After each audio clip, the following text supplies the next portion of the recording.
ቢሊየነር ሆኖ ተራ መኪና ሲነዳ አላህን ማየት አይፈልግም። የእስልምና አቋም ይሄ።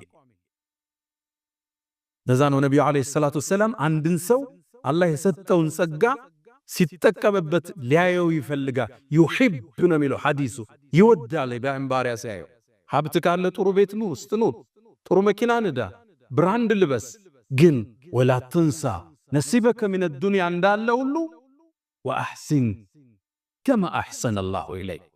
ይሄን የመከሩት አላህ መልካም እንደዋለልህ አንተም መልካም ነዋል።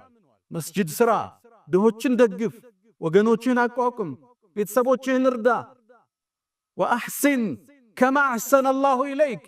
ደግሞም ይህን ስንልህ ብርህን ነጠቃ እንዳይመስልህ። ወላ ተንሰ ነሲበከ ሚነ ዱንያ፣ ምድራዊ ጸጋህንም አትርሳ። ተዝናናበት፣ ብር የተሰጠ ለዛ። ወአማ ቢኒዕመቲ ረቢከ ፈሐድስ፣ የጌታን ጸጋ ተናገረው ተብሏል። ይታይብህ፣ ሰጭ መሆኑ አላህ ይታይ። በሰራው ፎቅ በምትኖርበት ቢላ ግን ደግሞ አካፍለህ ደር። ለዛ ነው ኢማሙ አቡ ሐኒፋ ሀብታም ነበሩ። ኢማሙ አቡ ሐኒፋ መስጂድ ሲገቡ የሽቷቸው ጠረን መስጂድ እንደገቡ አወል ሶፍ ያለ ሲያክ ነበር። ዘመናዊ ነገስታት የሚቀብቱ ሽቶ ነበር የሚቀቡ። ኢማሙል አዕዘም የፉካሃዎቹ አባት እያንዳንዱ መዝሃብ የሳቸው ጥገኛ ነው የሚባልላቸው ነጋዴ ነበሩ። አንድ ልብስ ስለራሳቸው ሲወስዱ አንድ ልብስ ሰደቃ ይሰጣሉ ይባላል። ወላ ተንሰ ነሲበከ ሚነ ዱንያ ወአሕሲን ከማ አሕሰነ አላሁ ኢለይክ ብለው መከሩት። ቢሰማ ግን ፍቃደኛ አይደለም። አንድን እኩይ ቃል መለሰላቸው። ቃለ ኢነማ ኡቲቱሁ ዐላ ዒልሚን ዒንዲ አላቸው። ይህን የምታዩትን ሀብት እኮ የተሰጠሁት በእውቀቴ ነው አላቸው።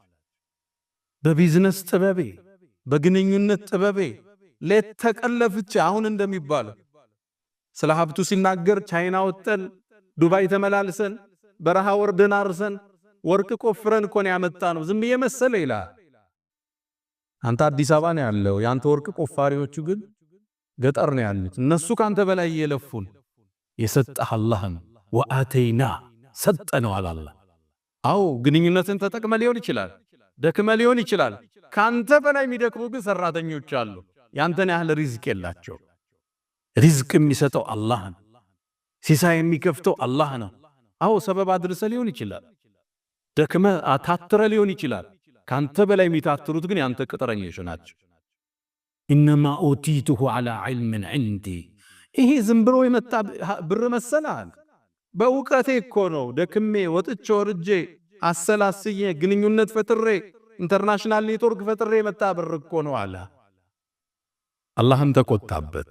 እችን ያዘበት አላህም አስከትሏል። አያቅም እንዴ እኛ ከሱ በፊት ከሱ በላይ ሀብትና ከሱ በላይ አቅም የነበራቸው ሰዎች እንደደመሰስነ አልሰማም እንዴ አለ አላህ አስከትል። ከዛም አንዴ የጥፋቱ ቀን ተገለጠ። فخرج على قومه في زينته። አንድ ቀን በኒ እስራኤሎች በሞሉበት አካባቢ ወርቁን አሰልፎ ጋርዶቹ አጅበውት አገልጋዮቹ ፊት ተሰልፈው ሚያምር ቢጫና ቀይ ልብስ ለብሰው የወርቅ ኮሮቻ ላይ ተቀምጦ ከቤተ መንግስቱ ወጣ። ሲያዩት ሚያምር ነበር፣ ግርማ ሞገስ የተሞላው። فخرج على قومه ወደ ህዝቦቹ ወጣ። ይሄ ሁሌ የሚያረገው ነው። ወጥቶ ሀብቱን አሳይቶ ጉራውን ነፍቶ ይመለሳል ሁሌ። በዚህ ጊዜ ግን አላህ ሊያልፈው አረፈለከ። ልክ እሱ ሲወጣ ሙእሚኖቹ ከሁለት ተከፈሉ። ንዋይ ያጠቃቸው የዱንያ ፍቅር ያሸለፋቸው ያለ ይተለና مثلما اوتي قارون ምነው ለኛስ ቃሩን እንደተሰጠው እንዲህ ሀብት በኖረነ انه لذو حظ عظيم ትልቅ እጣለኝ ነው ያለው አሉ። ኢማናቸው ተንሸራተተ። አንዳንዱ እንዲህ ገጥመዋል።